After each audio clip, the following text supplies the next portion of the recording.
Welcome back to another episode of Let's Talk Boxing. I'm Leti. I'm LB. And let's get into one of our boxers that we like to see. We had Inoue, aka Little Big Monster, the monster versus out of Japan, versus Butler out of UK. What's up? What you think about it? Yeah, so anytime Inoue's fighting, you gotta tune in. You don't know what you're gonna see. And he's just a good, he's a pound for pound fighter. Right. So you gotta tune in.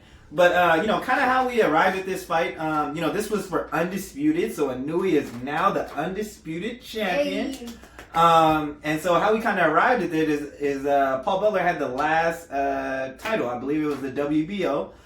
He was awarded the WBO super champion because John Casimiro, he lost his title. He was stripped of his title, and so they just elevated Paul Butler up from the interim. So that's kind of how we got at this, how we came to this fight. But yeah, so it's always exciting watching Inoue. Undisputed. For Undisputed. First Japanese to do that. Yeah, since the 4-belt era, first Japanese to do that.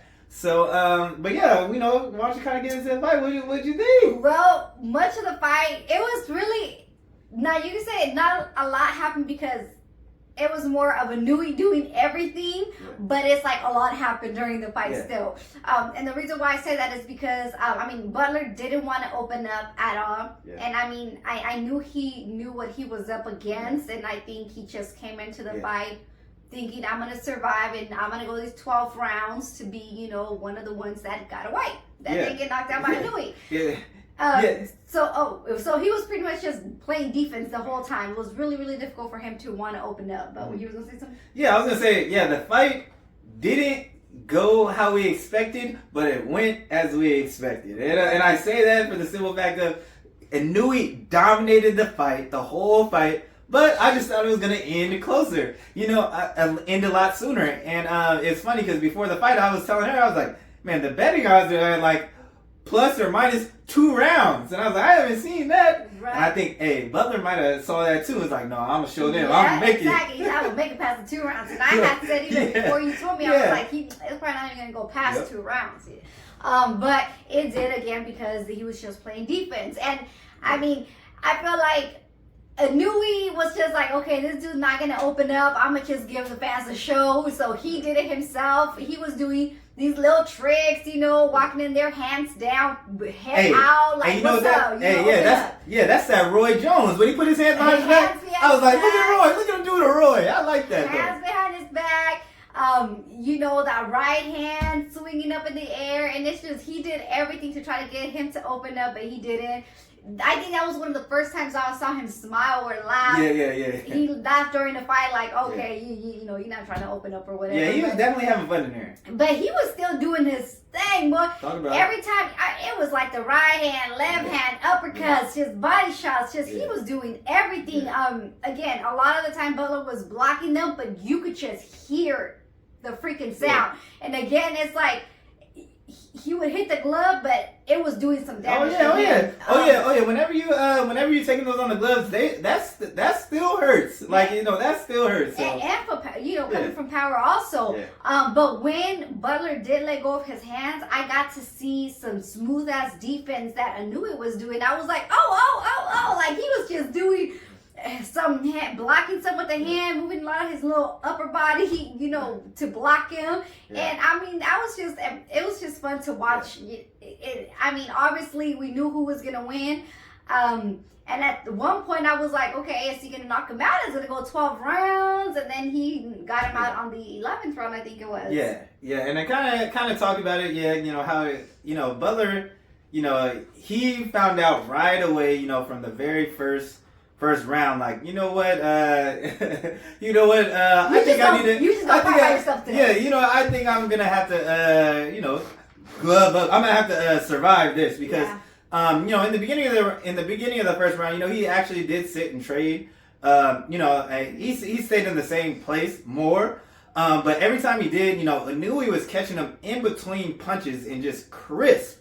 Inoue pretty much showed us the whole repertoire through these 11 rounds. We don't usually see the monster go this long. Right. So, I was actually excited to see that. you know, there was a time where he was just working. It looked like he was just working on his jab, where he landed like, you know, he just repeated the jab over and over again, just kept landing. I was like, oh man. And you know, another thing is we always see, you know, we see a lot of fighters who get in there with fighters who aren't, you know, trying to engage, who are in there, you know, to survive, and you know they actually make it through the rounds. But I will say this: Inoue locked in, and he stayed consistent from round 1 till he got him out of there, and kept on the pressure, even though the movement, you know, and he did these little things, you know. Tim Bradley said, you know, he did these little taunts and stuff to keep him, you know, engaged, and I think that helped him. But you know, for him, he was literally doing any and everything he could to try to figure out how he could get this guy out of there. Sometimes it looked like lunge walking. I can't say the word. He was you know what I'm saying. He was just lunging back. It's like I was like, he did the moonwalk to get, you know, just to, you know, play around. But it was like I said, it was entertaining. You know, so it was nice to see Inoue get some rounds. But man, the power is serious. Cause you could tell, like, you know, every time he landed, it was something, like you said, all you heard was thud, thud, thud. And you know, he's the, what do you call him? Little big ass monster. Little big ass monster. And he be doing his thing. He sure do, man. Yeah. But you know, he even showed, you know, he's got good footwork, but man, he really showed everything. He really showed everything. He even was just sticking his head out there, his neck out there, like, look, come on, man. Look, I'm over here. Come get me. Just so he can counter. I mean, the counters were beautiful. And you know, it was a Inoue performance, but we actually got to see him in some rounds. So. And it was cool. And Japan got themselves an Undisputed. Yeah, and him coming out of the 11th round, I was like, when I saw him in the corner and he was doing his little leg shuffle, he started pumping his arms. I was like, oh yeah, he about to knock him out now. And then he just upped the pressure, upped the pace, and got him out of there. And then Butler, the ref asked him, "You want any more?" He was like, "Mm-mm." And that was a wrap. So, what do you think is next for Inoue? All right, look. Is he gonna go up? Look, this is why we're here, right here. This is why we're here. Inoue, he already made it clear he's gonna come up, you know, and he's already talked, you know, his team and himself, you know, this fight's been brewing. This fight's been brewing at Super Bantamweight. I want to see Inoue fight my boy, Stephen Fulton. Cool boy Steph, a.k.a. Scooter. I gotta see that fight. I think it'll be amazing. Woo! I would actually like to see it in Japan too. I would like to see it like that. But you know, it's been brewing. You know, both fighters have said that they want the fight. You know, I did want Stephen Fulton to be undisputed.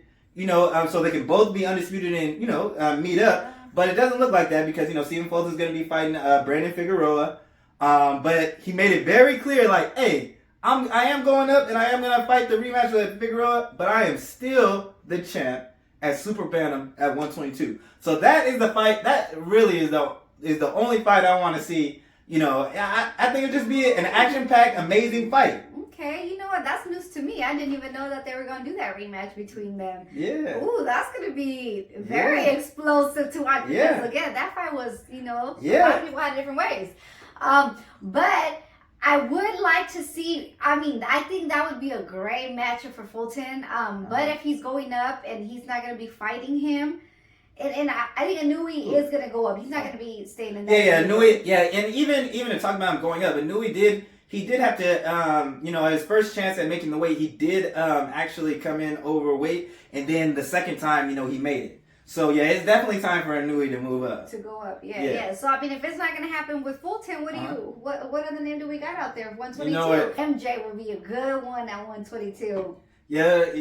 I mean, you know what? But check this out. I guess he could fight him. If he wins, he gets the belt, and then Fulton and him can fight.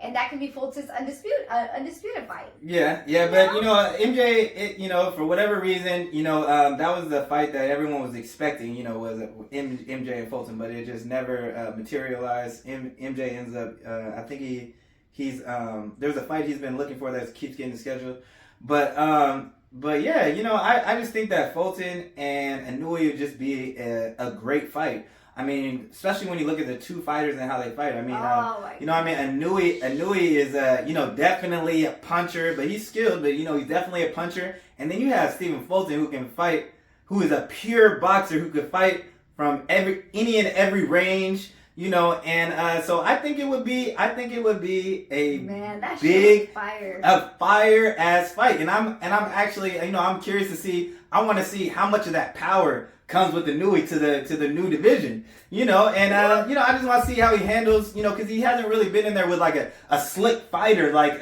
Stephen Fulton and a pure boxer like that. So I just would love to see the matchup. I mean, you know, on the other side, you know, I would love to see, you know, Fulton hasn't been in there with a fighter like Inoue. So, you know, I just feel like that's just action-packed and it'd just be amazing to watch. That would be really cool. But I mean, we're just going to have to wait and see what happens. We're just going to have to wait and see. Mm-hmm. But that's all we got. Let us know who you guys want to see Inoue fight next. And also let us know what you thought about the fight. But that's all we got. So thanks for tuning in, y'all. And don't forget to like, comment, and subscribe. Or talk your shit. And we out.